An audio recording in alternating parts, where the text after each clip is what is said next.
Subhanallah, subhanallah, walhamdulillah, wa la ilaha illallah, wallahu akbar.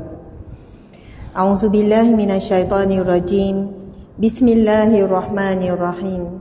Assalamualaikum warahmatullahi wabarakatuh.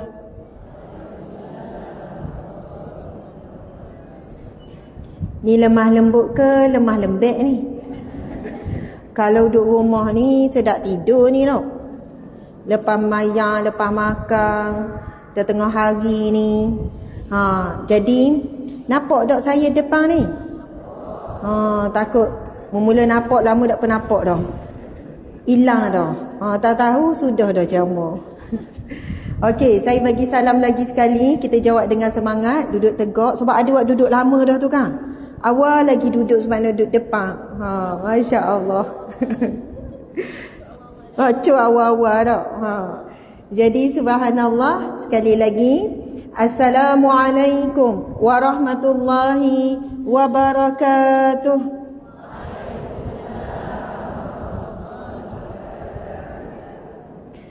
Alhamdulillah, alhamdulillahi rabbil alamin. Segala puji bagi Allah, Tuhan yang mentadbir sekalian alam. Dan pujian bagi Allah dan terima kasih bagi Allah kerana telah menciptakan kita sebagai perempuan, sebagai wanita, sebagai ibu, sebagai isteri, sebagai anak perempuan, sebagai kakak, sebagai adik. Seronok, suka tak jadi puang?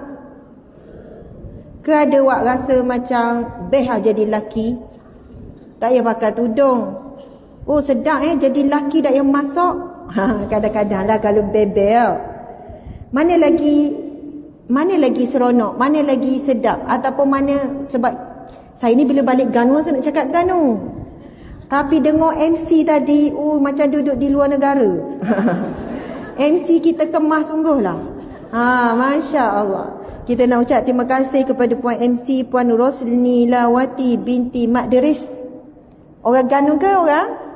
Oh Kelantan. Sebab tu dia boleh bunyi tu dah. Saya boleh cakap luar. Tapi bila balik Ganu ni memang jelira lah. Tapi kalau saya cakap Ganu penuh, siang ni ke orang tengah tengok live ni, lebih kurang dalam nanti naiklah dalam berapa ribu ni, hidup faham setarabuk nanti.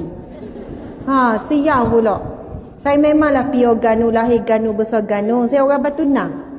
Jadi disebabkan ramai penonton di kalangan bukan Terengganu, jadi saya kena cakap luar lah. Boleh deh? Janganlah pula rasa cakap padahal orang Ganu. Cakap luar dak sedar ya orang Ganu. Tapi sebab betul tak? Ramai ni tak faham ni. Masya-Allah. Ya. Okey, alhamdulillah.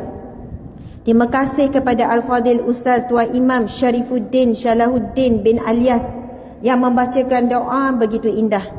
Dan yang dimuliakan iaitu Tuh Puan Dr. Hajah Rohayati binti muda selaku pegawai kesihatan keluarga daerah, Puan Nur Ratna binti Mustafa pegawai sains pemakanan daerah, Puan Nur Syahmun binti Muhammad Nur pegawai sains pemakanan daerah, muslimin-muslimat yang hadir ke lokasi dan menonton secara live, dan semualah pegawai-pegawai kaki tangan klinik.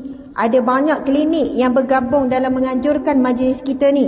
Klinik kesihatan hiliran, klinik kesihatan Mane, klinik kesihatan UTC, klinik kesihatan Cendering, klinik kesihatan komuniti. Subhanallah.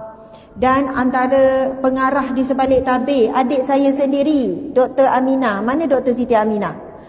Ni depan ni. Ia tak mengaku ya adik saya. Ya tekak mak jangan royak. Gitu. Ada ni tudung purple baju hitam ni, bersedia ya kalau diminta menggantikan sekejap lagi. Ya, Dr. Siti Aminah adik saya ni bertugas di klinik kesihatan Mane. Ramai cari kek. Tak boleh selfie dengan Ustaz Asmat dengan adik Ustaz. Subhanallah. Sebelum ni beliau doktor di Kemamang, Hospital Kemamang. Lepas tu sekarang di klinik kesihatan Mane. Saya anak nombor 2, adik saya anak nombor 8. Adik-beradik 10 orang. Beza umur kami 10 tahun. Walaupun nampak macam sebaya. Kan macam sama. Okey. Masya-Allah, alhamdulillah kerana diberikan oleh Allah peluang dan kesempatan ini. Sebenarnya banyak pihak yang minta hospital klinik membawakan tajuk berkaitan dengan anak-anak dan fokus kepada penyusuan susu ibu. Tetapi kerana saya tidak berkesempatan untuk menerima jemputan bagi tajuk ni. Kalau dulu masa saya bertugas Jabatan Agama Islam Negeri Sembilan, bila masuk je musim penyusuan susu ibu sedunia ni, memang itulah tajuk non-stop. Setiap hari saya memenuhi undangan bagi tajuk ini, mewakili Jabatan Agama. Bila surat hantar ke Jabatan Agama nak penceramah yang mengupas tentang bab penyusuan susu ibu, maka biasanya akan dihantarlah antaranya penceramahnya saya. Jadi lama dah. Dan alhamdulillah pada petang yang barakah ini Allah beri saya peluang di rumahnya ini. Masya-Allah. Saya tengok belah sana tu macam sepi kan. Dak berapa nampak. Sebenarnya belah sini banyak lagi kosong. Siang pula nanti balik tengok panjang sikit leher sebab duduk gitu-gitu. Sebenarnya sini kan lega lagi. Boleh duduk dekat-dekat ni. Jalan slow-slow. Lalu kot tu lepas tu boleh duduk sini. Dekat. Boleh nampak depan. Kan? Yang ada belakang-belakang. Belah sana di sebalik tabir. Alhamdulillah. Orang Gana memang hebat. Dia terus bangun mengambil peluang. Sebab duduk di sebalik tiang tu kan. Kan? Boleh ambil gambar tiang je. Tak nampak gambar ustazah. Masya Allah. Saya sapa pagi tadi. Lepas tu pergi ke Pejabat Agama Islam Pejabat Agama Islam Terengganu kat Maidan tu, bangunan Maidan semua tu. Saya ambil temuduga tauliah. Terengganu. Alhamdulillah. Sesat temuduga tadi habis tengah hari, lepas tu mari sini. Habis je program ni saya kena bergegas sebab pukul 6 kena sampai balik dekat airport. Adalah kapal terbang peribadi tu, namanya Air Asia. Kalau siapa biasa naik, tu wak saya lah tu. Jangan percaya ya. Gua-gua. Jadi kalau pukul 6 maksudnya masa saya tu sututlah pukul 5 paling lambat lah saya gerak. Dan kita pun kena berhenti lebih kurang dalam paling lambat pun pukul 4. Sekarang ni 2.30, paling lambat pukul 4. Sebab nanti bila berebutlah mic dengan saya. Dia nak azan pula kan. Jadi alhamdulillah, terima kasih semua yang hadir daripada jauh dan dekat. Saya rasa bukan hanya sekitar Cendering ni. Kan? Ada tak mari daripada belah-belah Batu Rakit ada ke? Tak ada. Akak lah, asal ke pun tak apa. Asal je. Ingatkan seluruh Terengganu mari. Tapi alhamdulillah, ini dikira sangat ramai sebenarnya. Saya pun tak seka sebab kita buat waktu hari bekerja. Lepas tu waktu petang pula tu. Saya ingatkan tak ada orang. Alhamdulillah, ibu-ibu sekalian sangatlah hebat. Masya Allah. Baik, tajuk kita pada petang ini iaitu berkaitan dengan permata hati amanah hingga ke syurga. Permata hati iaitu anak-anak. Siapa di sini dia dikurniakan anak? Angkat tangan. Siapa ada anak? Anak tekak ke boleh belaka? Hampir semua ada anak. Hampir semua.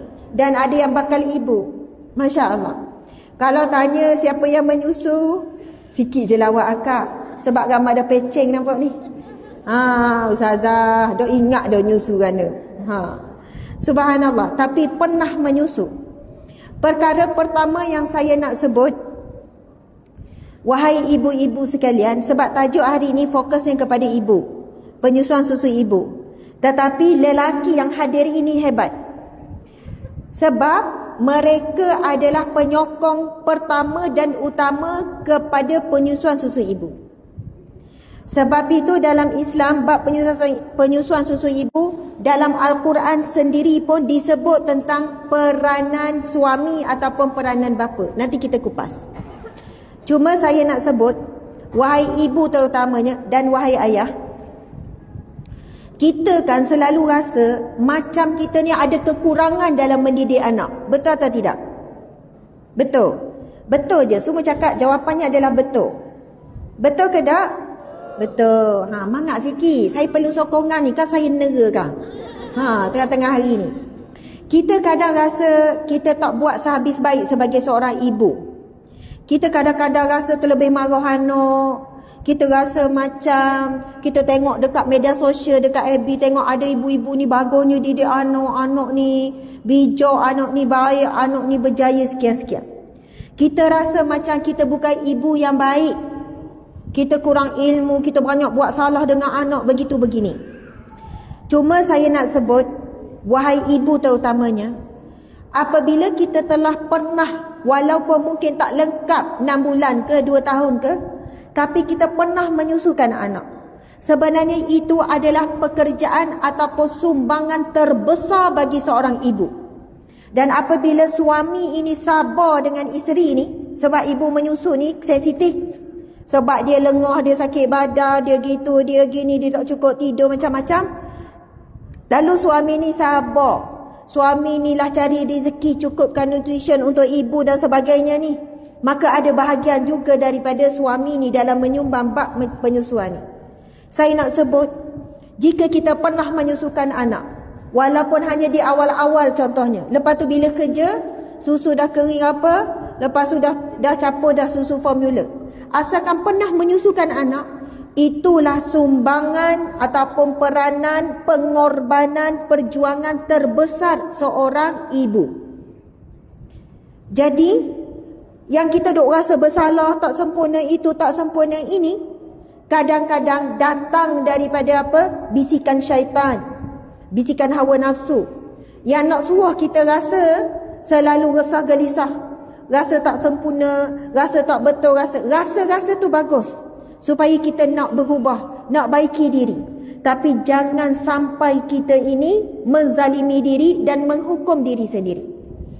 Kerana di dalam Al-Quran, Allah sendiri menyebutkan tentang kemuliaan ibu. Sampai disebut ibu ini sampai 3 kali kesusahannya ketika dia mengandung, kesusahannya bila dia melahirkan, kesusahannya bila dia menyusu anak. Tapi kita ni jadi mak ni, kita rasa macam duk susah sangat pun Ustazah macam nebeng sangat ceramah, kata macam susah. Rasa macam duk susah sangat. Sebab apa kita tak rasa susah? Sebab namanya ibu, namanya wanita. Wanita dah terbiasa dengan lelah, sakit, penat, duk cukup rehat, duk cukup tidur, sampai dia tak boleh beza dah dengan kalau cukup rehat macam mana, kalau cukup tidur macam mana, kalau cukup apa, kalau badan tu kuat macam mana. Faham maksud saya? Maksudnya ibu ni dah terbiasa dengan penat, letih, sakit badan tu, dia dah imun dah. Sampai dia lupa dah macam mana kalau tak sakit badan. Sebab memang sakit badan sokmo, lengah sokmo, sakit urat sokmo, sakit pinggang sokmo. Ibu menyusu sebenarnya, bila dia nyusu sambil baring contoh, kita bukan fikirkan position badan kita, betul tak? Kan wakapa sebut position kan? Kita bukan fikir keadaan kita, kita fikir yang penting keselesaan baby tu. Lepas tu baby tu dah lemah, baby tu selamat apa semua. Akhirnya kita tidur dalam keadaan, bukan dalam keadaan ngiri molek. Lepas tu mulalah, aduh sakit urat, nak betul urat. Bukan dalam tempoh semalam, berbulan, bertahun. Kalau penuh 2 tahun, kadang anak tu nak nyusu sampai umur berapa, bila kita riba pula anak, dia beri beban pada lengan, betul tak? Dia beri beban ke belakang. Lama-lama, kita sebenarnya sakit urat sepanjang masa. Kita sebenarnya lengah badan tu sepanjang masa. Bila dah terbiasa, sampai kita tak rasa dah bahawa kita tengah sakit urat. Begitulah wanita dah terbiasa dengan rasa lelah susah, sampai kita lupa kesusahan dan kelelahan kita itu. Subhanallah, Allahu Akbar. Jadi wahai para ibu sekalian, sekiranya kita diuji dengan anak, bila anak dah besar, dah kahwin, dah bekerja, Allah uji dengan akhlaknya yang buruk, na'udzubillah min zalik. Dia lupakan kita. Mungkin dia dah kahwin, dia dah sekian-sekian, dia terleka dan terlalai. Jangan pernah keluar daripada lidah kita, mulut kita, seolahnya kita nak marah sangat sampai kita sebut kita tak halalkan susu untuk anak kita.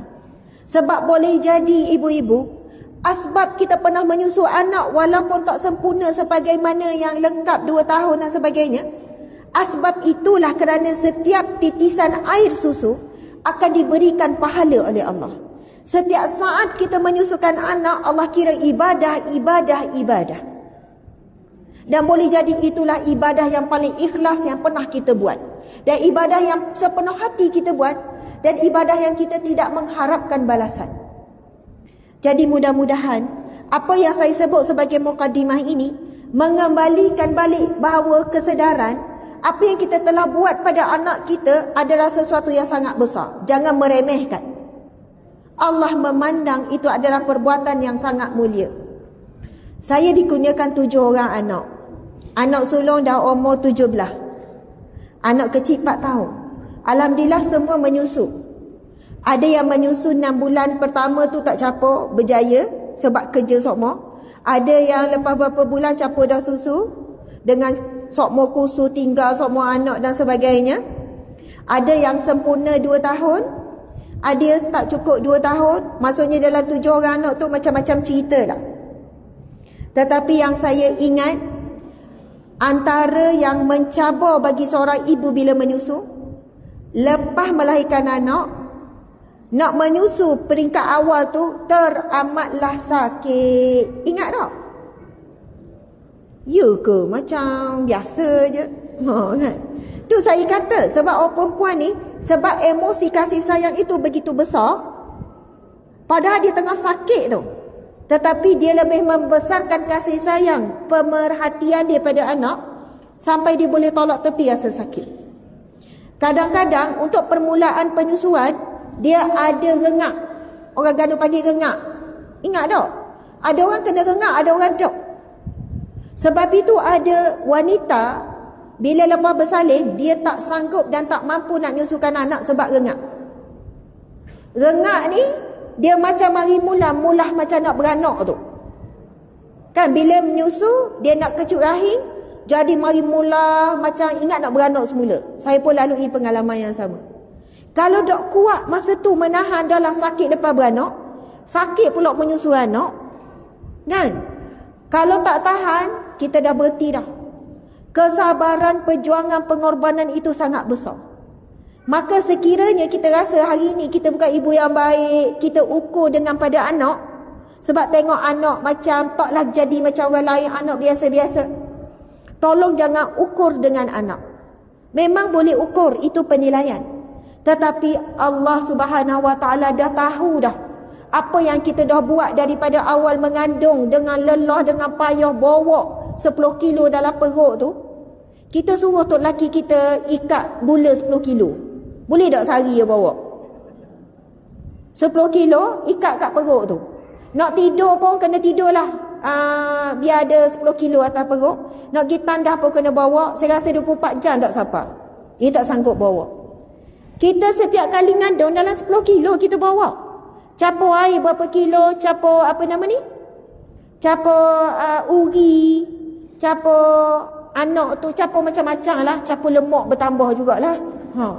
Maksudnya, tapi kita tidur dengan tu, kita pergi tanah bukan bawa sehari 2, bukan sebulan 2, kat setahun kita bawa 9 bulan. Daripada awal sampai hujung. Tapi buat apa kita rasa macam biasa? Sebab itu Allah mengangkat darjat seorang ibu sampai 3 kali berbanding bapa.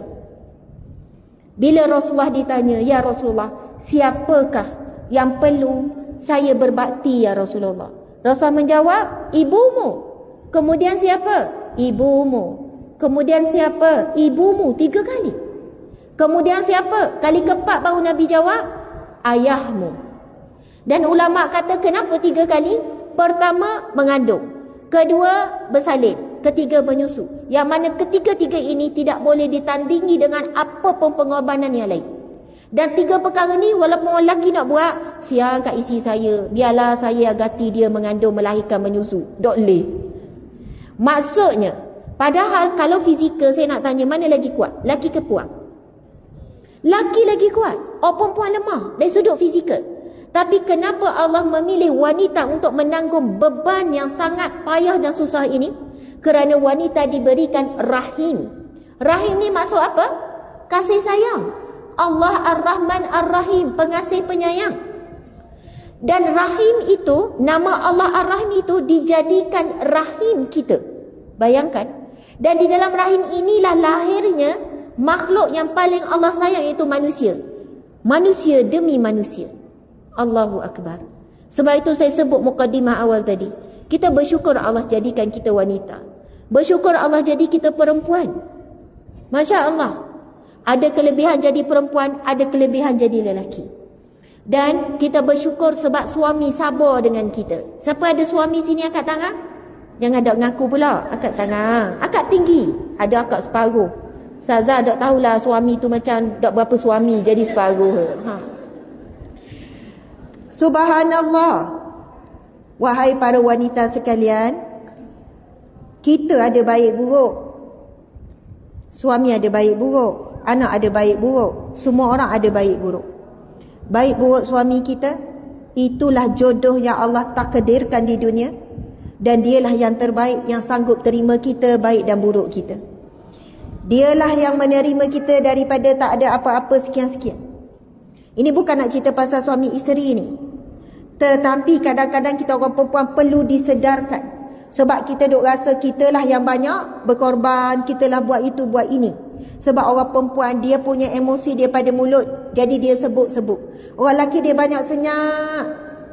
Dia tak reti nak ungkit apa yang dia buat. Dia tak reti nak cerita apa yang dia buat. Jadi mudah-mudahan kita ikhlaskan diri kita menjadi seorang ibu dan menjadi seorang isteri, insya-Allah. Muslimat sekalian, masya-Allah, saya nak pergi kepada kisah. Kisah cerita kehebatan ibu Nabi Musa alaihi salam. Yang dikatakan ada riwayat kata namanya Aminah. Ada yang kata namanya Yukabid. Macam-macam lah. Tetapi tidak ada satu dalil yang mengesahkan siapakah nama ibu Nabi Musa alaihi salam. Ibu siapa? Nabi Musa. Boleh lagi tak ni ceramah ni? Boleh ya? Kalau tengok orang sebelah tidur, kita tepuk-tepuk la ilaha illallah. Masya-Allah. Okey. Muslimat sekalian, kita sekarang berada di masjid apa? Masjid Kubang Ikan Cendering. Masjid Kubang Ikan Cendering. Saya berada di Terengganu ya. Ada yang tanya, Ustazah ceramah kat mana? Saya ceramah di Kuala Terengganu. Kampung Kubang Ikan Cendering. Memang banyak ikan ke? Memang ada tempat turun ikan naik ikan? Memang ada. Yelah kat sungai. Ada. Okey. Saya balik Terengganu pagi tadi sebab orang live-nya kejut. Malam tadi tengok saya kat lain, hari ni esok kat Perak pula. Gitu. Okey, subhanallah, terima kasih pada pihak masjid. Dan masjid ni sangat indah. Ada bilik untuk tetamu, antara yang terbaik yang saya jumpa. Masya-Allah. Mudah-mudahan nanti sebelum balik kita infak rezeki Allah bagi kepada rumah Allah yang telah berikan peluang untuk kita ada majlis ilmu ni. Dan boleh jadi ramai juga yang terlupa nak iktikaf. Ni iktikaf ya semua? Nawaitu iktikaf fi hadzal masjid lillahi ta'ala. Automatik berapa lama kita duduk sampai tertidur-tidur, diberi pahala iktikaf. Pahala iktikaf begitu besar. Boleh jadi dah lama dah kita tak mari masjid orang puang. Yang terakhir masa puasa hari tu. Nak puasa mula dah. Maksudnya, sebab biasanya bulan Ramadan lah baru mari solat tarawih. Jadi alang-alang kita mari ni niat iktikaf. Lepas tu mungkin ada yang lupa baca doa. Saya pun terlupa tadi. Jadi tadi tangan kaki kiri ke kaki kanan pun dah ingat dah. Masuk kaki kanan baca doa. Itu doa daripada Nabi. Allahumma ftahli. Baca sama-sama. Bismillahirrahmanirrahim. Allahumma ftahli abwaba rahmatik. Ya Allah, bukakanlah bagiku pintu rahmatmu. Amin ya rabbal alamin. Jemput dah minum air. Bismillahirrahmanirrahim.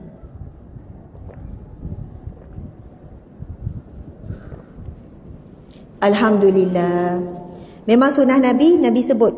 Mula dengan bismillah, sudahi dengan alhamdulillah. Siapa yang minum tangan kiri, Nabi kata sesungguhnya syaitan minum melalui tangan kiri dan makan melalui tangan kiri.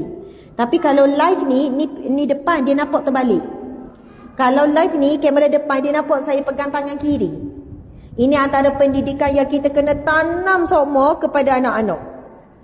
Sebab kadang-kadang tu, zaman sekarang, bila beli air tepi jalan, bahaya sebut jalan. Orang luar, apa jalan ni Ustazah? Ini saya duduk Terengganu, minta maaf ya. Kan jalan tu kan ada masuk air. Tepi jalan. Gitu. Bila minum air tepi jalan tu, kan pelik bunyi. Air masuk je dalam seteruk, dok kira tangan kanan, tangan kiri minum. Lepas tu sambil jalan. Jalan lagi. Ini bukan perempuan jalan ya. Ini sambil berjalan. Sambil berjalan minum air. Sunnah Nabi, minum dan makan duduk. Dan guna tangan kanan. Subhanallah. Walaupun nampak benda tu kecil, tapi bila kita jadi ibu, selalu ingat benda tu je duk ingat semua. Minum duduk. Minum tangan kanan. Makan duduk. Duduk. Walaupun tepi jalan, duduk juga. Walaupun terpaksa mencangkun. Padahal mencangkung kalau buat betul ya. Subhanallah. Muslimat sekalian, kita dalam sehari-hari dalam didik anak, kita tak tahu yang mana kita didik bab sunnah Nabi. Tak banyak sebenarnya seharian kita mampu didik anak kita dengan sunnah Nabi. Tetapi sekiranya kita mampu didik anak bab makan minum je, tetapi dia boleh pegang dan dia boleh buat sebab kita perhati semua. Tapi kalau kita pun terbalik, bila lapar, bila dahaga tu pergi tolak je COVID ke apa, tolak lepas tu gok-gok. Dengar anak, bunyi kaki anak berlari, boleh pula duduk. Kalaulah depan anak je kita duduk, anak pun samalah. Depan kita je duduk, belakang kita dia pun berdiri. Saya nak sebut satu hadis Nabi, hadis yang sahih. Nabi bersabda, sesungguhnya Allah memberikan redanya kepada orang yang meminum, dimulai dengan bismillah ataupun makan dan disudahi dengan alhamdulillah, dan mengikut sunnah-sunnah Nabi dengan duduk, tangan kanan dan sebagainya. Maksudnya, walaupun nampak kecil dan remeh, tapi bila kita buat sunnah Nabi, apa yang kita dapat adalah redha Allah Subhanahu wa taala. Allahu akbar. Okey, kita nak cerita kisah siapa? Sebab ini kaitan dengan penyusuan susu ibu. Kisah ibunda Nabi Musa alaihi salam. Tapi yang masyhurnya namanya adalah Yukabid. Itu yang masyhur. Tapi ada riwayat mengatakan namanya Aminah. Adik saya nama Siti Aminah. Okey, tapi Siti Aminah ni kan biasanya nama ibu Nabi Muhammad sallallahu alaihi wasallam. Okey. Apabila Fir'aun telah memerintahkan tenteranya untuk membunuh semua bayi lelaki, kerana daripada mimpinya lalu ditafsirkan akan lahir lelaki, anak kecil di kalangan Bani Israel yang akan meruntuhkan kekuasaan dia, yang akan menjatuhkan Fir'aun. Maka perintah Fir'aun dikeluarkan membunuh semua bayi lelaki yang berada di mana? Di Mesir, di negara Mesir. Lalu pergilah membunuh secara hidup-hidup, disembelih, ditanam, sangat zalim. Dan ketika itu Allah beri ilham kepada ibu Nabi Musa AS, dan dirakam kisah ini di dalam Al-Quranul Karim. Allah beri ilham apa? Supaya meletakkan Nabi Musa ketika itu umur lebih kurang dalam 3 bulan. Masih lagi bayi, masih lagi menyusu, di dalam sebuah peti ataupun dalam sebuah bakul macam itulah. Yang mana Allah ilhamkan untuk dihanyutkan ke dalam sungai Nil itulah. Dan biar bekas itu tidak dimasuki air. Dan sebelum melepaskan anak tersebut, Allah ilhamkan, Allah memberikan perintah atau ilhamkan untuk menyusu sampai kenyang Nabi Musa alaihissalam. Tuan-tuan, puan-puan, bila menyusu ada hormon yang dikeluarkan. Hormon serotonin. Tengok reka Dr. Aminah. Hormon apa Dr. Aminah? Mari sini. Doktor, marilah kejar Dr. Aminah. Jemput Dr. Aminah. Subhanallah. Nak kenal tak adik saya? Dr. Aminah ni adik saya. Sini. Okey. Kena duduk baru orang lain nampak. Sila. Alhamdulillah. Okey, depan sikit Dr. Minah, silakan. Okey.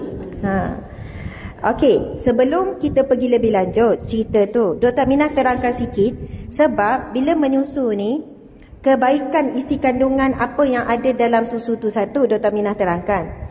Kedua, apa perubahan berlaku kepada ibu. Sebab ibu tu manja mesu kan, sepatutnya dia akan rasa tenang. Sebab itu yang berlaku kepada ibu Nabi Musa ni, dia kan susah hati, rasa gelisah nak tinggalkan anak, nak lepaskan anak. Tetapi hikmahnya, bila menyusukan anak, Allah beri rasa tenang.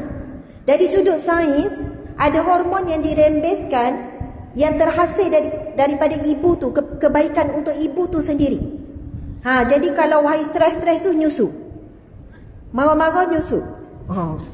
Macam apa dok jadi, apa dok suka. Sebenarnya macam okey. Baik, silakan Dr. Aminah. Masya-Allah. Okey, Anda Aminah babai sikit, ni adik saya namanya Siti Aminah. Okey. Bismillahirrahmanirrahim. Dengar ke? Dengar. Saya pakaikan jap. Okey. Okey, bismillahirrahmanirrahim. Saya selit sikit lah, mewakili kira kita perkongsian dari segi saintifik pula lah kan. Okey, untuk manfaat berkenaan susu ibu, kalau dari segi saintifiknya dia ada mengandungi antibody lah dalam susu ibu ni. Kalau nak bandingkan dengan susu formula, dia tak ada. Okey, jadi memang tak ada susu yang boleh ganti susu ibu yang ada mengandungi antibody. Jadi kalau kata kita bagi susu, baby ni boleh dapat antibody daripada ibu dan boleh mengelak banyaklah jangkitan kuman, penyakit-penyakit pernafasan dan sebagainya. Okey. Dan antara kelebihan dari sudut saintifik, susu ibu ni dia mengikut umur bayi.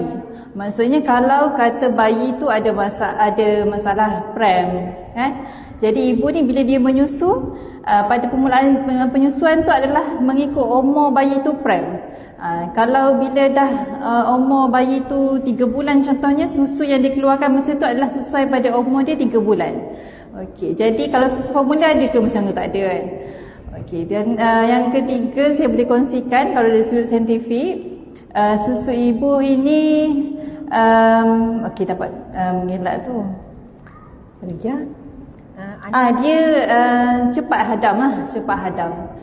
Jadinya dia boleh mengelak masalah ketidakhadaman, gastroenteritis terutamanya. Kalau ada bagi susu formula, kita selalu kena guna botol dan sebagainya. Jadi botol tu kita selalu kena basuh, jadi mudah ada jangkitan kuman berkenaan perut lah. Dan ada kajian kata kalau bagi susu ibu ni tak perlu kita bimbang untuk keluarkan angin, sebab dia cepat sangat hadam. Tak perlu pun kita keluarkan angin, tapi untuk keselamatan kita galakkanlah untuk bagi dia keluar angin. Okey, itulah 3 benda saintifik. Okey, untuk ibu kebaikan. Okey, kebaikan kepada ibu, hormon yang dikeluarkan semasa menyusu adalah hormon kita panggil oksitosin lah. Oksitosin ni dia sebenarnya sama macam hormon untuk pengecutan rahim. Yang tu. Jadi sebab tu kalau kita nak nasihatkan ibu-ibu ni, kalau nak cepat ramping, kita bagi rangsangan kan, dia kata nak cepat jadi kurus ke apa ke, sebenarnya menyusu sangat baguslah. Dia bagi cepat kita mengecut rahim dan jadi melancarkan darah. Okey. Dan seterusnya dia jaga kesihatan ibu lah. Bila dah oksitosin, lepas tu kita selalu menyusu, kita mengeluarkan tenaga.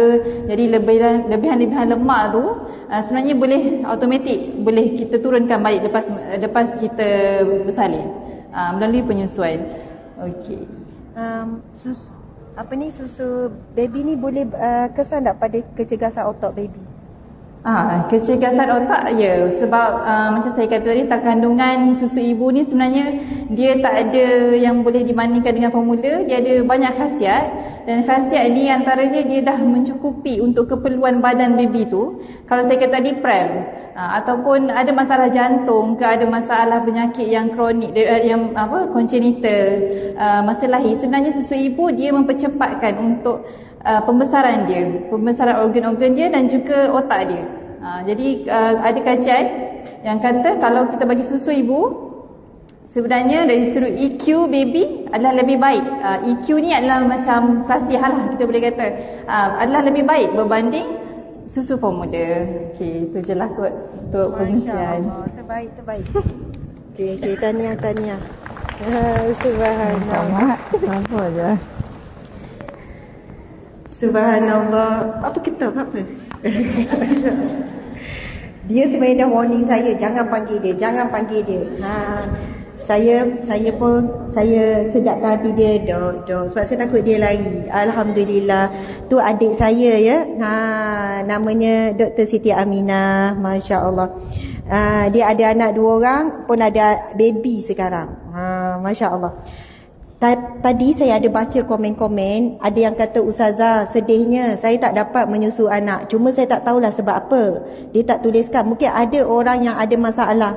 Jadi bila dengar ceramah tentang penyusuan susu ibu, saya selalu rasa macam saya kurang. Saya ada kekurangan sebagai seorang ibu. Wallahualam, mungkin dia sakit ke, wallahualam. Jadi bagi orang yang ada masalah, lalu dia tak dapat menyusu, usahlah bersedih. Selagi mana kita rasa macam kita sebenarnya nak tapi tak mampu, terhalang kerana keuzuran atau apa-apa sebab, mudah-mudahan Allah tetap berikan pahala seperti mana seorang ibu menyusu. Kedua, mudah-mudahan Allah tetap berikan kebaikan kepada anak kita. Kalaupun kita tak mampu, kebaikan tu tetap dapat sebagaimana yang kita harapkan anak kita dapat daripada susu ibu, insya-Allah. Okey, kita sambung cerita.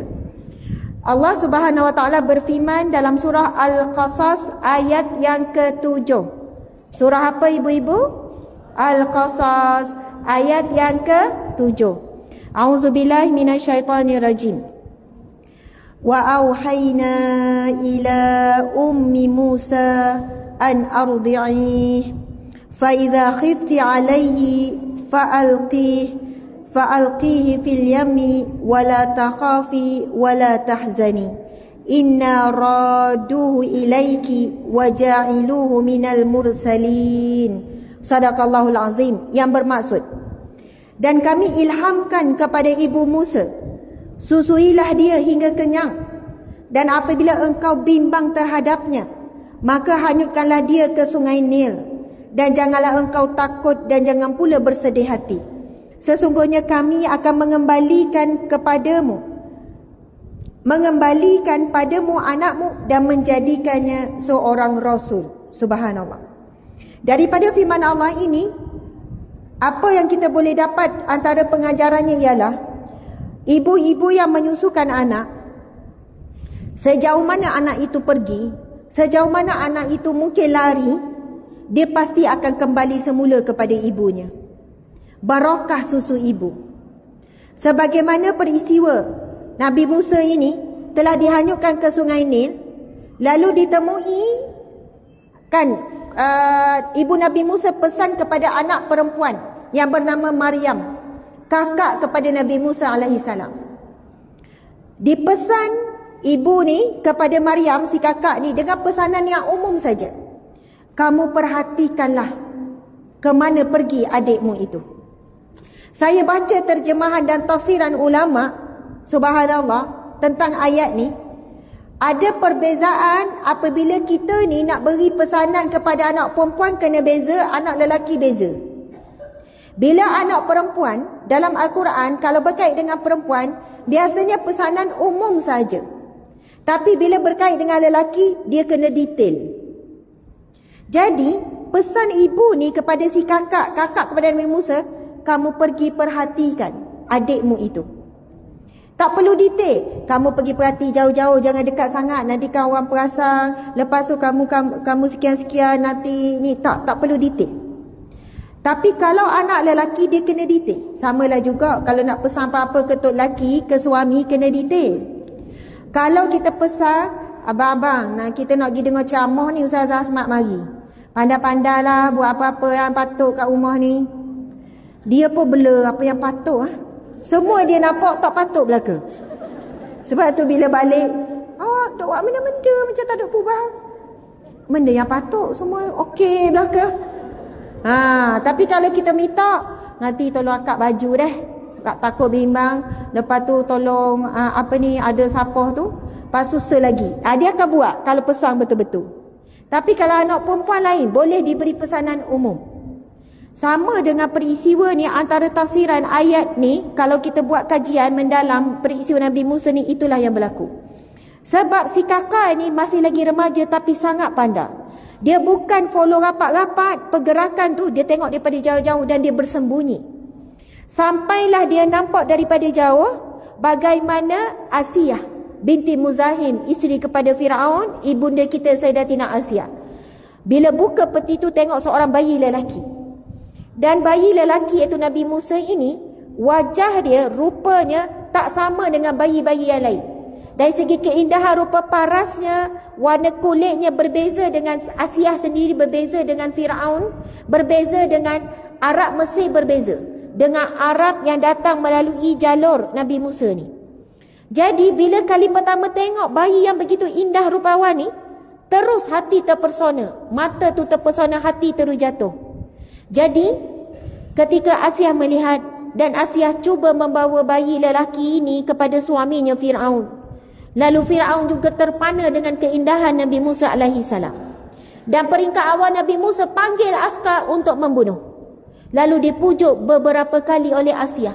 Dan Asiyah memberi jaminan, mustahil anak ini akan menentangmu.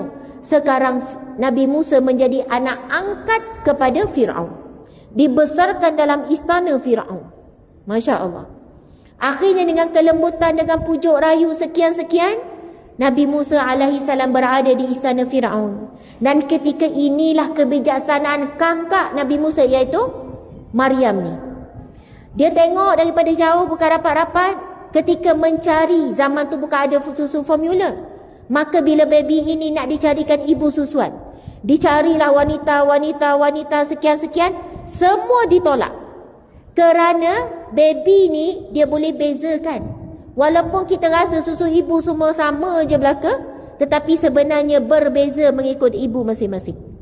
Jadi si anak ni dah tahu, dah rasa bau ibu dia macam mana. Akhirnya subhanallah, kakak ni pun beratur juga.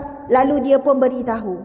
Dia cakap, saya macam pernah, dan ini dirakam dalam Al-Quran, kebijaksanaan kakak Nabi Musa AS. Dia sebut, saya macam pernah dengar ada satu kampung ni, ada seorang wanita ni, tapi saya tak pastilah. Dia sangat pandai mengasuh anak. Dia tak cakap, saya tahu ada seorang wanita sekian-sekian. Cuma ayat dia, saya rasa macam pernah terdengar. Dia tak nak timbulkan keraguan kepada Firaun tentera, seolahnya dia ni kenal betul wanita ni. Kalau tak salah saya, ayatnya begitu. Akhirnya dipanggillah ibu kepada Nabi Musa AS untuk menyusu. Lalu Nabi Musa terus menyusukan. Sebagaimana firman Allah ini, kami akan mengembalikan kepadamu anakmu itu. Akhirnya ibu Nabi Musa menjadi ibu, memang bukan ibu susuan, memang ibu kandung pun, dan berada di istana Firaun untuk menyusukan Nabi Musa alaihi salam. Allahu Akbar. Di antara hikmah terbesar penyusuan susu ibu adalah rapatnya hubungan ibu dengan anak, ketaatan ibu dan anak, kembalinya hati ibu anak walaupun dah pergi jauh, kerana barakah susu ibu itu sendiri bertukar menjadi darah daging yang membesarkan anak. Subhanallah. Muslimin muslimat dimati Allah sekalian. Okey.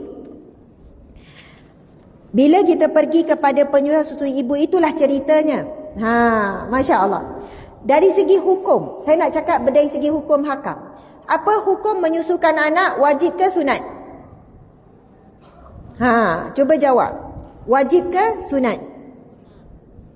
Betul. Hukumnya mengikut mazhab Syafi'i kita, dan memang mengikut ijma' ulama' pun hukumnya adalah sunat. Hukum dia sunat. Kalau suami paksa ataupun suami wajibkan, saya wajibkan kamu susukan anak kita. Sekarang ni wajib ke sunat? Dah confuse lagi. Hukumnya tetap sunat. Sebenarnya hak memberi susu adalah hak si ibu. Walaupun suami paksa, kalau ibu tak nak menyusu, isteri ini tak dikatakan derhaka. Tak dikatakan derhaka. Ini mazhab Syafi'i. Boleh semak, boleh cek. jabatan mufti wilayah dan lain-lain. Kena jelas. Walaupun suami kata saya wajibkan, ini perintah saya, awak tak boleh langgar perintah seorang suami.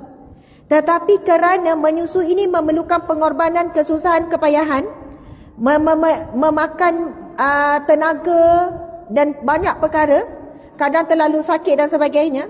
Jadi itu adalah hak kepada si ibu. Maka apabila si ibu melakukan memberi susu, dia beri pahala ibadah. Dan di dalam mazhab Syafi'i kita, sekiranya isteri minta upah untuk dia menyusu anak, suami wajib beri upah. Hukumnya bukan sunat, wajib. Saya sebut lagi sekali. Sekiranya isteri minta ataupun bekas isteri minta, lepas bersalin, suami jatuhkan lafaz contoh. Jadi sekarang bekas isteri menyusu dalam tempoh 2 tahun, dan dia minta untuk upah dia menyusu anak. Hukum ke atas suami itu wajib beri upah. Dia termasuk nafkah wajib. Minta tak upah dengan suami nyusu anak? Boleh keling tak ni? Nak keling tahun bila ni? 30 tahun lepas. Mokcik umur 60 dah. Dah tahu dulu boleh minta upah. Ni baru tahu ni Ustazah. Boleh keling tak? Boleh tak? Keling kalau anak 6 orang, kira sehari bla bla bla, boleh dah gelang sutik. Kalau anak seorang, anak 7, sini lagi. Okey. Macam ni. Saya ulang lagi sekali. Pasal upah ni, ini bukan pernyataan saya ya. Ini adalah daripada firman Allah Subhanahu Wa Taala. Okey, kita cari. Saya bacakan. Allahumma salli ala Sayyidina Muhammad wa ala Sayyidina Muhammad.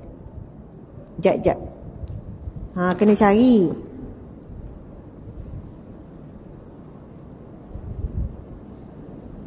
Okey. Allah berfirman dalam surah At-Talaq, yang merupakan surah yang ke-65, ayat yang ke-6. Surah ayat ni panjang dan saya baca terjemahan.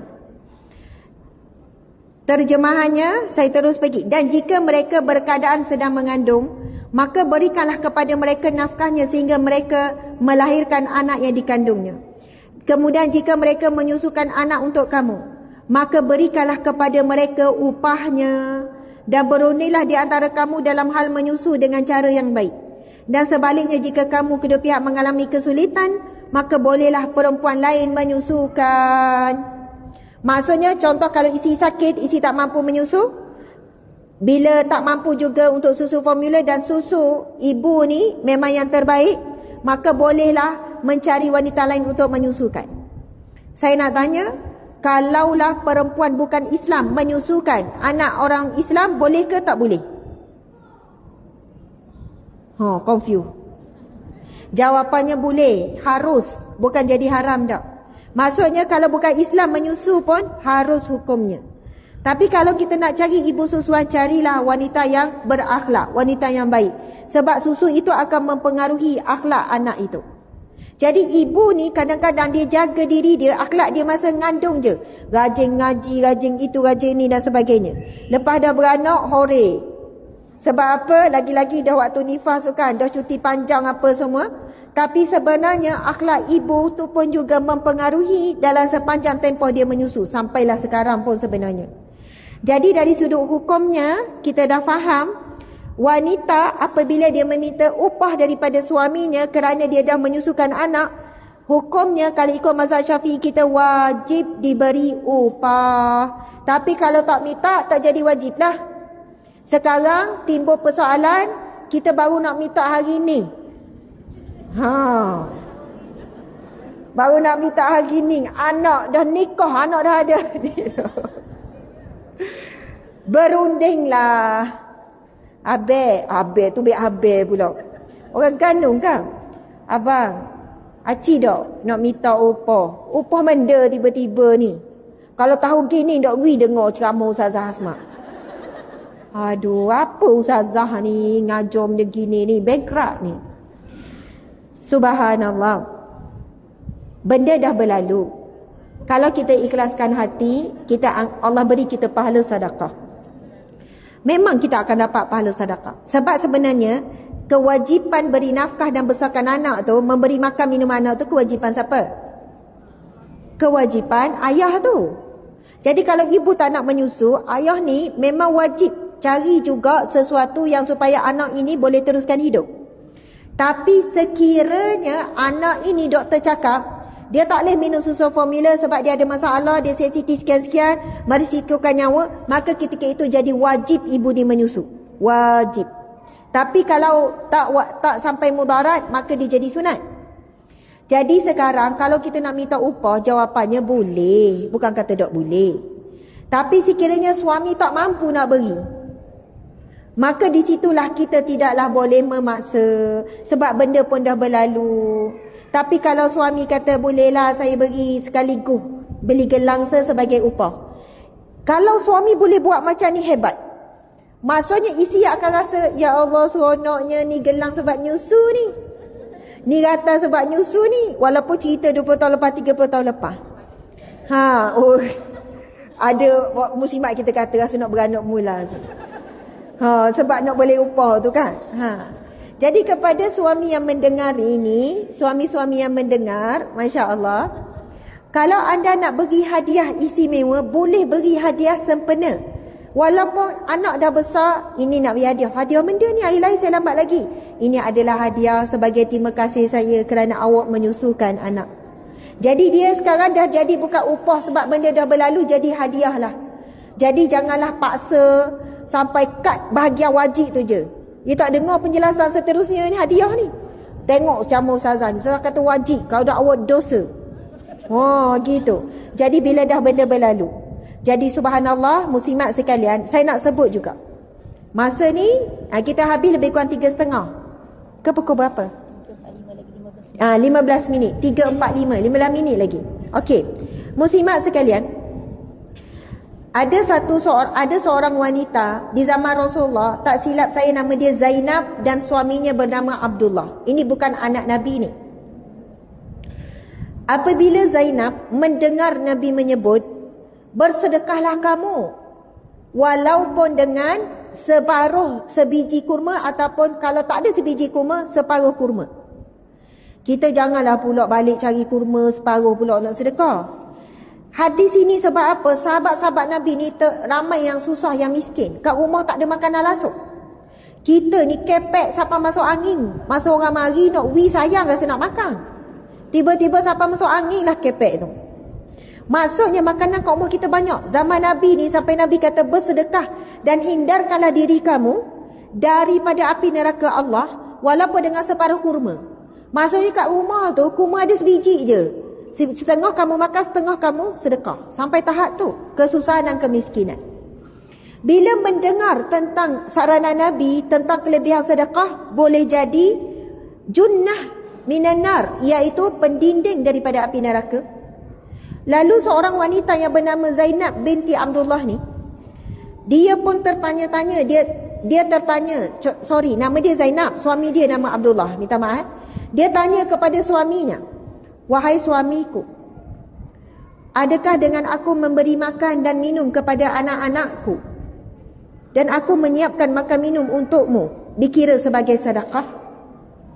Lalu Abdullah pun kata, saya tak tahu, pergilah tanya Nabi sendiri.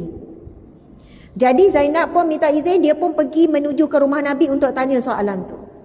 Dalam perjalanan, bila sampai depan rumah Nabi, dia tengok ada lagi seorang wanita lain berdiri di hadapan rumah Nabi, rupanya nak tanya soalan yang sama. Saya nak cerita, akhlak wanita ketika itu, apabila ada persoalan, bersegera cari jawapan. Dan mereka bila dengar satu saranan untuk dapat pahala, untuk selamat api neraka, mereka memang bekerja nak buat. Jadi bila dengar saranan Nabi ni, mereka nak tahu kedudukan ni. Lalu bila dia nak duduk depan pintu sama-sama ada hajat soalan yang sama, tiba-tiba datang Bilal bin Rabah.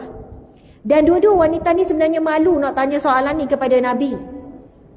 Lalu dia kirim soalan ni kepada Bilal. Wahai Bilal, kamu nak pergi jumpa Nabi kan? Tolong sampaikan soalan ni kepada Nabi dan jangan bagi tahu siapa kami. Jangan cakap saya yang tanya. Orang perempuan dia malu tapi dia nak tahu. Lepas tu Bilal pun masuk dalam rumah. Lepas tu Nabi memang nampak kelibat. Sebab rumah Nabi kan daripada pelepah dahan, pokok, jadi boleh nampak je orang melintas, bukan macam rumah kita. Jadi Nabi pun tanya. Tak apa. Okey. Tak apa, don't worry, jangan bimbang. Okey, tengok saya. Kan saya nangis baru tahu. Subhanallah. Okey. Subhanallah. Lepas tu, muslimat sekalian, Nabi pun tanya, wahai Bilal, siapa tu yang kat depan rumah tu? Itu Zainab, isteri kepada Abdullah. Kan dia pesan jangan bagi tahu. Tapi bagi tahu tu bukanlah dalam bab berdosa. Jadi subhanallah, lepas tu Rasulullah pun kata, apa hajat wanita tu? Mereka bertanya, adakah perbuatan mereka memberi makan dan minum itu dikira pahala sedekah? Lalu Nabi menjawab, bagi wanita 2 pahala sedekah. Pertama, pahala sedekah jariah, yang pahala sentiasa mengalir. Yang kedua, pahala qarabah, iaitu memberi makan dan minum kepada ahli keluarga. Muslimat sekalian, kita menyusu anak tu pahala jariah tau. Pahala yang sentiasa mengalir tanpa henti. Sebab daripada asbab kita menyusu tu, anak tu membesar, anak tu sehat, lepas tu anak tu semayang, anak tu belajar, sampailah sekarang. Asbab daripada permulaan kita tu, maka setiap apa yang anak kita buat kebaikan-kebaikan pahala tu, kita mendapat pahala yang mengalir. Subhanallah. Banyak ke sikit? Banyak. Zaman sekarang, ramai ibu muda tambah nyusu. Tak nak, tak mahu. Cakap luar. Tak boh, takut tak faham tak boh. Tak boh tu tak nak, tak mahu. Enggan. Don't want. Cakap orang putih. Tidak mahu. Sebab apa tak boh? Sebab apa tak nak? Sebab nak jaga body, nak jaga badan, nak jaga bentuk. Sakit, penat. Saya jumpa ramai wanita moden hari ni memang tak nak menyusu. Faktor-faktor tu. Nanti gitu, nanti gini, susah, begitu, begini, macam-macam. Dan apabila anda, ibu-ibu yang mendengarkan ceramah ini, tolonglah sampaikan kepada anak tersebut. Galakkan, bagi motivasi. Dan jika ada suami yang mendengar ini, berilah galakan, pujuk isteri supaya isteri menyusu. Saya puji ada suami, bila isteri dia menyusu, tengah malam, dia pun bangun juga. Sebab sebenarnya dia memang tak puas hati. Kita kena bangun, dia tidur krong. Gerang rasa tak? Ke tak gerang? Okey. Kan bila bangun nyusu, ada suami yang bangun sama. Sebab apa? Dia bimbang kalau isteri menyusu sambil tidur, takut berlaku kemalangan anak tu lemah dan sebagainya. Jadi bila anak menangis, suami pun bangun, angkatkan isteri, letakkan bantal di belakang supaya menyandar, ambil lagi bantal lain supaya jadi menampung tangan isteri, dan dia pun duduk sebelah sambil membantu isteri menyusu. Kadang-kadang dia urut bahu, urut-urut. Dia pun cakap, terima kasih sayang, awak sanggup menyusu anak kita. Oh, kalau gini, sungguh tak nak nyusu? Oh, sungguhlah. Mangaklah. Betul. Bukan senang. Tapi memang ada suami yang macam ni. Betapa dia support isteri ni. Jadi isteri ni daripada rasa berat, rasa ringan. Daripada rasa macam geram, jadi ikhlas menyusukan anak. Masya Allah. Ada yang apabila isteri dah selesai menyusu, ayahlah yang ambil peranan supaya anak ni sedawa. Lepas tu si ayah ni pula kata, awak rehatlah, awak dah penat dah nyusu anak. Kadang tu dah habis dah tempoh nyusu, nak buat susu botol pun kadang si ayah ni tak mampu ni nak bangun ni. Sebab dia ni seorang lelaki yang penyabar. Anak tepik macam mana sabar. Anak wah tengah malam sabar. Buat-buat tidur, buat-buat tak dengar. Isterilah yang kuat sabar, bangun dia buat susu. Maksudnya bukan senang. Besar sangat pengorbanan ibu ni. Allah beri. Perasan ke tak orang puang? Kalau tidur atas katil dengan anak tu gerak, nak golek, dia boleh sedar. Tangan dia. Kadang saya rasa macam pelik, macam mana boleh sedar? Maksudnya ibu ni sepanjang dia ada anak kecil, dia sebenarnya bukan tidur lena, dia tidur ayam. Apa ayam siang ke ayam? Pada ayam lena je saya rasa. Maksudnya betul. Bila tu kita macam sedar je kalau anak tu dia duduk dan jatuh lah, kalau golek tu mak. Macam mana boleh? Tapi benda sense tu tak ada pada si ayam. Sebab Allah berikan naluri tu, six sense. Maksudnya sense diri yang keenam. Perasaan sangat dekat sebab masa menyusu tu anak tu dekat dengan dada kan, semua rapat tu. Masya Allah, Allahu Akbar. Okey, sekarang tinggal lebih kurang dalam 8 minit, 7 minit. 3, 4, 5 kan. Saya nak buka kepada soalan. Kau ada nak soal? Jangan banyak soal ya. Kau ada apa-apa soalan lah, sila bertanya. Yang menjadi persoalan. Sila. Bagus. Masya Allah. Ni ada. Boleh je. Kalau lari sikit pun tak apa. Ya. Okey. Maksudnya ayah adakah stay menanggung dosa anak? Okey, sebab kita anak perempuan. Bagus soalan. Subhanallah. Okey. Adakah seorang ayah ataupun seorang ibu menanggung dosa si anak? Contohlah kadang kita tengok ayat, bila adalah anak perempuan tak tutup aurat, kita kata kesian pada ayah dia. Kalau kamu tak fikir pasal diri kamu, fikirlah pasal ibu ayah yang menanggung dosa kamu. Baik. Dari segi umumnya, manusia tidak menanggung dosa orang lain. Tak ada. Manusia tidak menanggung dosa orang lain. Menanggung dosa sendiri. Kecuali orang yang dipertanggungjawabkan kepadanya. Contoh, sekiranya si ayah tidak menegur, tidak mendidik, tidak menegur, tidak mendidik, tidak melarang si anak ini mendedahkan aurat, maka si ayah ini turut menanggung dosa lah. Sebab dia bertanggungjawab. Amanah dia dalam bab mendidik, membesarkan, melarang ni. Tapi kalau si ayah ni dah didik, dah tegur, dah cakap, maka ketika itu dah berlepaslah ayah ini menanggung dosa si anak.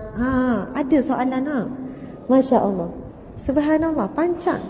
Okey, baik. Kemudian sama juga bagi suami yang dah tegur isteri sekian-sekian, isteri tetap buat, maka tak berdosa lagi suami. Tapi kena tegur betul-betul lah. Bukan asal tegur je. Awak jangan tak tutup aurat. Sekali je tegur. Ya. Okey, ayah dah meninggal dunia. Subhanallah. Sekiranya ketika ayahnya masa hidupnya telah melaksanakan tanggungjawab, dan sekiranya ayah ni tak berilmu dan tak reti pun nak tegur anak, tapi ayah ni hantar ke sekolah, itu adalah cara ayah telah mendidik anak melalui guru-guru di sekolah. Jadi mudah-mudahan dengan itu terlepaslah tanggungjawab, sebab ayah ini telah pun memberikan ataupun mewakilkan kepada sekolah yang dia usahakan untuk anak. Dan apabila hari ini anak ni tahu ayah dah meninggal, mungkin ayah dulu memang tak didik, dan ayah pun dalam keadaan pergi dalam keadaan masih leka, tidak ada petunjuk hidayah daripada Allah, maka sewajarnya anak ini mendoakan dan memaafkan kekurangan ibu dan ayah dalam mendidik ini. Subhanallah. Mudah-mudahan ya menjawab soalan. Masya Allah. Okey, soalan seterusnya. Assalamualaikum. Waalaikumsalam. Ustazah, saya ingin bertanya, apa hukumnya menyusukan anak selepas usia anak 2 tahun, ada 4 tahun nyusu lagi, 5 tahun nyusu lagi, sehingga umur berapakah anak lelaki dibenarkan menyusu atas dasar kesukaran untuk way off. Cakap orang putih pula. Way off ke when R ke any? Maksudnya susah nak berhenti. Kan ada anak susah nak berhenti. Tu ada soalan lagi. Untuk makluman, usia anak bawah saya 3 tahun 9 bulan masih menyusu. Betul lah nak masuk 4 tahun. Dari segi hukum sebenarnya tidak ada limit. Tetapi yang terbaik berhenti bila umur 2 tahun. Maksud saya tak ada limit ni bermaksud tak jadi dosa. Tetapi bila anak lelaki, kita tahu bila sampai umur berapa kena pisah tempat tidur. Anak lelaki, anak perempuan, umur berapa disebut? Apabila umurnya telah masuk, saya sebenarnya tanya ni betul-betul tanya, bukannya saya confused. 4 tahun ke 6 tahun ke 7 tahun? 7 tahun betul lah bab didikan solat. Kalau tak ni boleh pukul. Tapi pesah tempat tidur 7 tahun juga 6 tahun. Kerana apa? Kerana perlu diasingkan, kerana ketika itu perlu ada jarak dari segi aurat, dari segi pergaulan dan sebagainya. Jadi, subhanallah. Okey. Saya jawab soalan ni dari segi berdosa ke tak berdosa. Dan sampai umur berapa, tak boleh nak cakap umur berapa. Sebab ada yang lebih 4 tahun. Ada 3 tahun lebih, ada sampai 5 tahun. Tapi dia main-main je. Susu dah tak ada dah. Tapi dia nak juga kadang tak boleh tidur. Dan sebagainya. Maka ujianlah bagi ibu tu, tapi kena berusaha lah. Ada orang buat macam-macam tip dah. Dia letak itu, letak ini. Anak tetap nak juga. Jadi tak menjadi berdosa, tetapi sebolehnya berusahalah. Sebab bimbang dah menjadi satu benda yang tak molek dari segi kesihatan ibu tu sendiri, dari sudut anak tu sendiri. Sepatutnya emosi dia, perubahan dia, mental dia dah lain. Saya jawab dari segi hukum, dan saya jawab tu bukan berdasarkan fikiran saya. Saya dah baca dah soalan ni sebelum saya mari. Adakah menjadi hukum berdosa salah lebih daripada 2 tahun? Okey. Lepas tu soalan, apakah doa ketika menyusu anak? Masya Allah. Adakah doa khusus? Tak adalah doa khusus. Tetapi semasa menyusukan anak, antara kalimah terbaik yang Nabi sebut, perkenalkanlah kalimah la ilaha illallah kepada anak. Zaman saya kecil-kecil dulu, kalau mak suruh ayung adik kan, bila adik tu tak mau tidur lagi, kuat ayung, la ilaha illallah, la ilaha illallah. Mujurlah, tak ada apa-apa. Dah sebab mula-mula lembut lagi, la ilaha illallah, sampai nera adik tak tidur lagi. Dah gerang, la ilaha illallah, tidurlah. Tapi mak tak tahu lah siapa learning. Okey. Orang dulu kalau ulik anak, betul tak? La ilaha illallah, la ilaha illallah. Dan nera, ni nera dulu. Tapi sebenarnya orang lama-lama, tok guru ajar didikan tu sebenarnya daripada Nabi. Nabi kata, perkenalkanlah kalimah yang pertama kepada anakmu, la ilaha illallah. Masya Allah. Zaman sekarang, ibu-ibu nak tidurkan anak, pasang telefon. Buka cerita kartun sampai anak tu nera sambil tengok cerita kartun. Betul tak? Walaupun baby, walaupun anak tu berapa bulan, letak atas kursi tempat duduk, pasang kartun depan. Sebab perkara yang terakhir dia dengar dan dia lihat, benda tu terakam dalam memori anak. Bila yang masa dia nak tidur tu dia dengar la ilaha illallah, kalimah tauhid, maka itulah kalimah yang terbaik, dia akan terakam dalam minda dia. Tapi kalau anak kita masa ngelah tengok kartun nopak, itu yang bila bangun nopak lalu. Tapi betul, itu antara kajian yang mempengaruhi. Apa yang terakhir dilihat, apa yang terakhir didengar, dia masuk dalam memori separa sedar. Dan memori separa sedar ini dia akan tertanam paling lama dalam ingatan anak-anak. Jadi zikir yang terbaik, afdalul zikru la ilaha illallah. Masa nyusu anak paling dekat, la ilaha illallah, la ilaha illallah. Masya Allah.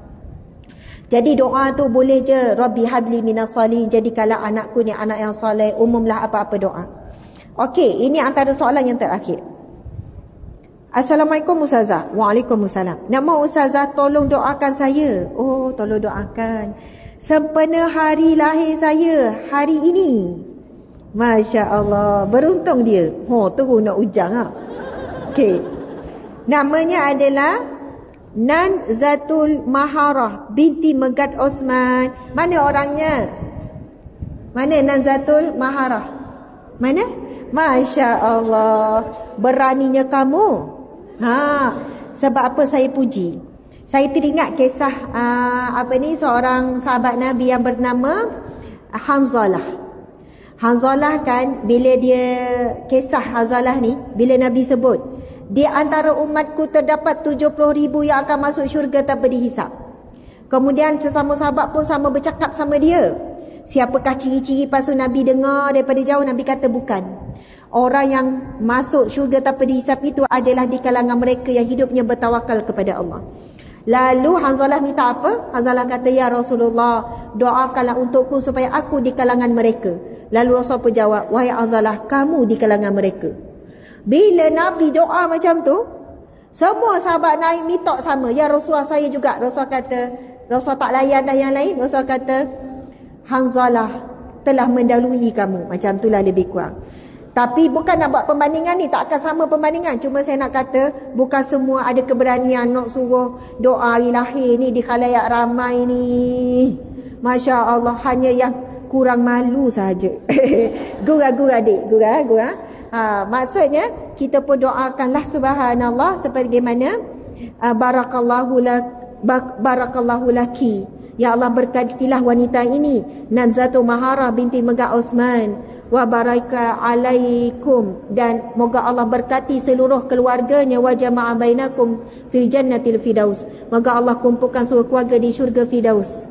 Dan doa ini juga untuk semua. Ramai ada puas hati ni, ramai ada puas hati ni. Subhanallah. Allah, kita tutup dengan doa. Masya Allah, kita dah habis dah ni kuliah kita ni, ceramah kita ni dah habis dah masa ni. Hujan pun dah turun. Masing-masing bimbang selipar ke? Dah basah dah pun. Jadi jangan bimbang sangat, biarlah dia basah. Jadi stoking kita bakal basah bersama.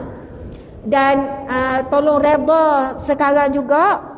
Kemungkinan besar walaupun suami ada kat rumah, kemungkinan dia tak akad baju tu. Sebab kadang-kadang bila kita tanya, apa awak dok akad, ujang, awak dok pesang? Jadi kadang memang nak kena pesang juga. Jadi bersedialah, redalah baju kat rumah yang dah basah apa semua tu, berlapang dada, ada hikmah dia. Jadi subhanallah, mudah-mudahan kita tutup dengan doa. Moga apa yang disampaikan pada hari ini memberi manfaat, memberi pengajaran. Kita sama-sama dapat tambah ilmu dan sebagainya. Dan sebelum saya baca doa, ada pengumuman sikit. Dekat luar sana, luar kat mana tu? Bahagian sana tu ada kita buka jualan daripada galeri Ustazah Asma Harun. Jadi wajib. Tiba-tiba wajib pula. Bukan wajib dari segi hukum, dari segi adat ya. Wajib singgah je.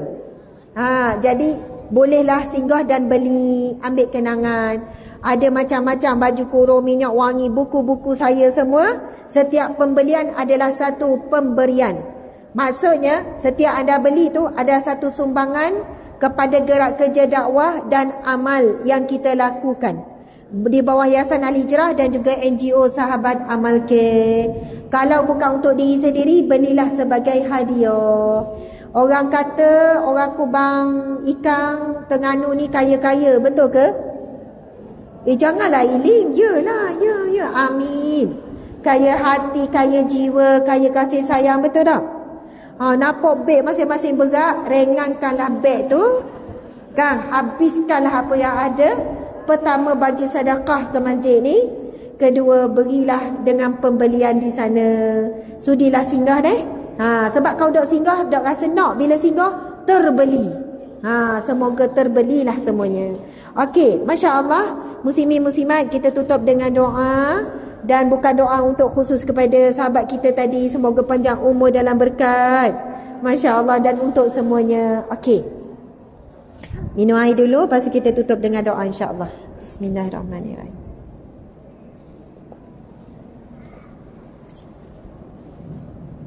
Pusing sini ya. Okey.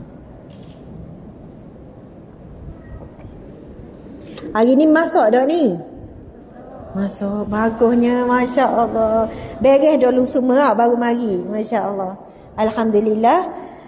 Ila hadrati nabiyina al-Mustafa wa ala alihi wa ashabihi walil ulama walil umara wali masyaikhina wali jami'il muslimina wal muslimat wali abaina wali ummahatina. Ke hadrat Nabi Muhammad sallallahu alaihi wasallam, ahli keluarga baginda, para sahabat, kepada para alim ulama, kepada para pemimpin yang beriman, kepada ibu bapa, kepada nenek moyang, kepada seluruh umat Islam, wali anfusina, dan kepada diri kami ya Allah. Al-Fatihah. A'udzu billahi minasyaitonir rajim. Baca sama-sama ya, kuat-kuat. Bismillahirrahmanirrahim. Alhamdulillahi Rabbil Alamin, Ar-Rahmanir Rahim, Maliki Yawmiddin, Iyyaka na'budu wa iyyaka nasta'in, Ihdinas siratal mustaqim, Siratal ladzina an'amta 'alaihim ghairil maghdubi 'alaihim waladdallin. Amin. A'udzubillahi minasyaitonir rajim. Bismillahirrahmanirrahim. Alhamdulillahi rabbil alamin. Wassalatu wassalamu ala asyrafil anbiya'i wal mursalin wa ala alihi wa sahbihi ajma'in. Allahumma inna nas'aluka lisanan ratiban bizikrik. Ya Allah, berikanlah kami lidah yang lembut yang sentiasa berzikir kepadamu, wa qalban muf'aman bisyukrik, serta kurniakanlah kami hati yang bermanfaat yang sentiasa bersyukur kepadamu, wa badanan hayyinan layyinan bi ta'atik, serta kurniakanlah buat kami ya Allah badan yang ringan, badan yang kuat, yang sihat untuk melakukan ketaatan kepadamu ya Allah, untuk menjalankan tanggungjawab kami, untuk menunaikan ibadah ya Allah. Allahumma inna nas'aluka ilman nafi'an. Ya Allah, kurniakanlah kami ilmu yang bermanfaat, ilmu yang boleh menunjukkan kami kebenaran, ilmu yang membantu kami untuk istiqamah, ilmu yang membantu kami untuk ikhlas ya Allah, dengan apa yang telah kami korbankan untuk suami kami, untuk anak-anak kami, untuk semua orang yang pernah kami berikan bakti ya Allah. Bantulah kami ya Allah, untuk kami ikhlas ya Allah, untuk kami tidak mengungkit-ungkit, untuk kami tidak meminta-minta balasan ya Allah. Wa rizqan wasi'an ya Allah, kurniakanlah kami rizki yang luas, yang barakah ya Allah. Ya Allah, kurniakanlah kami ya Allah syifaan min kulli da'in, kesembuhan daripada segala penyakit ya Allah. Wa tijaratan lan tabur, dan perniagaan yang tidak merugikan kami dunia dan akhirat. Wa hab lana haqiqatal imani bik hatta la nakhafa wa la narju ghairaka wa la na'budu syai'an siwak. Ya Allah, berikanlah kami hakikat keimanan yang sebenar, hakikat ketakwaan, hakikat kebergantungan, kepercayaan, penyerahan diri yang sebenar kepadamu ya Allah, sehingga kami tidak perlu takut atau mengharap atau meminta-minta selain daripadamu ya Allah. Ya Allah, ya Rahman, ya Rahim, kami bersyukur kepadamu dengan sebenar-benar kesyukuran, kerana engkau menciptakan kami seorang wanita ya Allah. Namun ya Allah, ujian kami berat dengan beban emosi kami. Kadang-kadang kami menjadi hamba emosi, kadang-kadang kami terlalu mengikut hawa nafsu kami, sehingga kami menuturkan perkataan-perkataan yang tidak baik kepada orang terdekat, kepada suami, kepada anak-anak, sahabat-sahabat, kepada keluarga kami ya Allah. Maka ya Allah, bantulah kami dan kasihanilah kami ya Allah.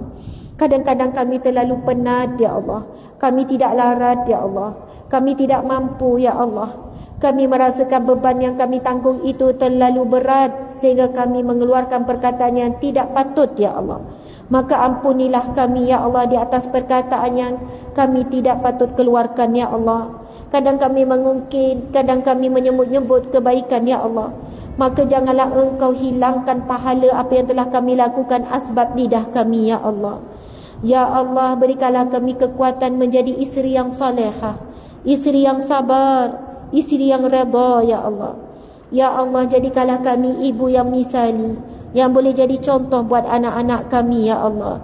Ibu yang sentiasa redha dengan segala apa ujian yang datang daripada anak.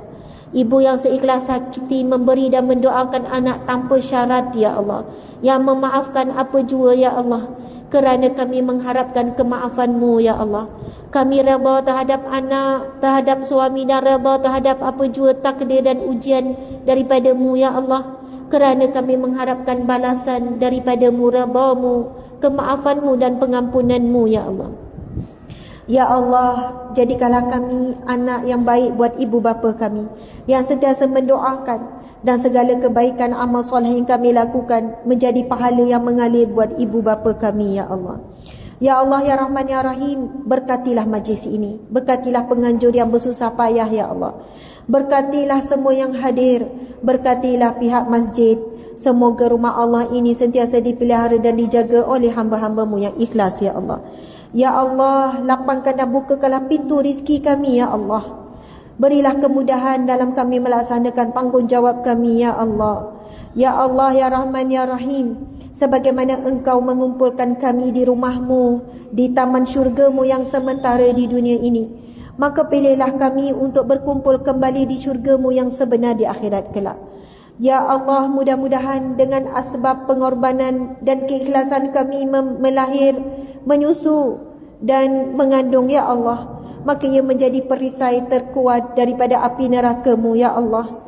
Dan asbab seluruh keluarga kami dilindungi daripada azab api neraka-Mu ya Allah.